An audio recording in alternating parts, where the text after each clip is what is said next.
back, it's actually, if you look on a map, between around Coeur d'Alene Lake and Plummer, Worley, that area, they were headed back to where we started this morning. Cheney is about this direction. So they were returning back to their military road, but they wanted to do one last statement to the tribe, to tell them, you know, we don't ever want to have to come back. And so this is the location. Does anybody remember hearing the Hangman song? They call it the Hangman song or the Chief song back home, back in Wapanet. You'll notice it when you hear it. It's a song that before when they lined the six tribal people up to be hung, and at the end, before he was hung, there was one of those leaders that sang that song, and that's why we call it the Chief song. We use it a lot of times when we're honoring something, or we use it at opening of gatherings, showing reverence that was something special. Well, that was the song that he sung right before he was hung. What they did is, you can imagine, when it says south is over here, but you can imagine that they had, the 800 horses, 700 people in this valley. That's laid out behind you, both sides. So they had their mule train, their mule packs, their camp set up. There would have been probably 400 tents, military tents, and there was this was a tribal area. So this was actually the road, the tribal road, and that's why they came back on it. So that took place here. So when you hear that song, you'll hear it, you probably know it, and you'll remember it. But we brought you here, one, to show you where that song began. That was a song that came from that chief's heart, and it was shared, and it's been kept alive for 155 years. So when you hear that song, that's the same song that was sung 155 years on this very site. And so that's why it's a little different place. We treat it with respect. The tribal folks that were hung here were either Palouse or Yakima. When you see on there, they actually spell it Qualchu, but it was Qualchin. You see that there's a Qualchin golf course. Well, the Qualchin golf course was named after the same chief. Him, Qualchin, and Alhai, and Kamayakan,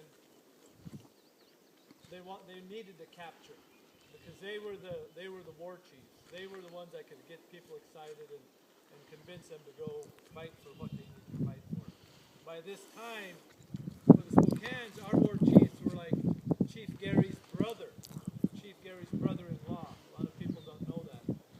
Chief Gary was popular because he went away when he was really young in 1819 through 1825, and then came back and taught religion, taught English to the tribal people. But the war part, his brother was more, maybe more respected by the tribal people because of his strength and being able to lead from a war standpoint. But they had already been killed by this time because they were out front.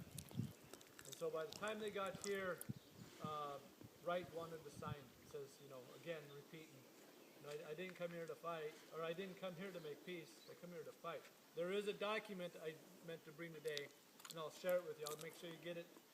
And it's the document. I think it shows on there where there was it says a peace treaty signed, but that was the concessions. There's a document that says, here's what must take place.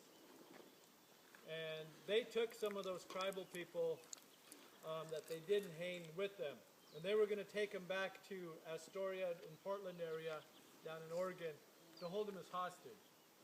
Same thing they did to Chief Joseph and different ones. They were going to imprison them.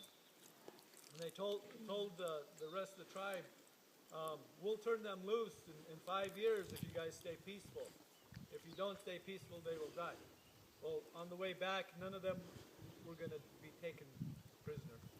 And then they were killed on the way. So this is that site.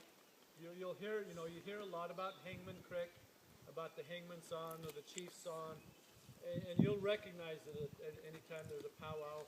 It's usually one of those opening songs. Or anytime there's a blessing, that's usually the song they sing. But it originated right on this spot 155 years ago. Questions?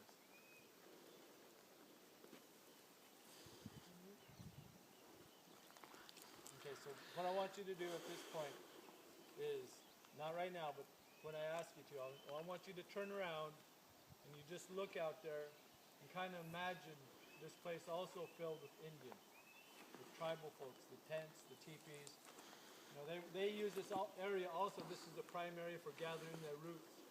You know, their camas. As we go back towards Sprague, those were camas fields and bitterroot fields. Like you guys have all been on those root digs. But this was the prime area, big area for the gathering. And that's why the Coeur d'Alenes and the Palouse and the Spokanes, this is kind of the center point. The Palouse are south, Spokanes are back towards Spokane, Coeur d'Alenes were between here and Coeur d'Alene Lake. So this is a shared area. And that's why Seyler, I talked about earlier over at Turnbull, that was a very significant spot along with this one. So at this point I want you to turn around, no talking,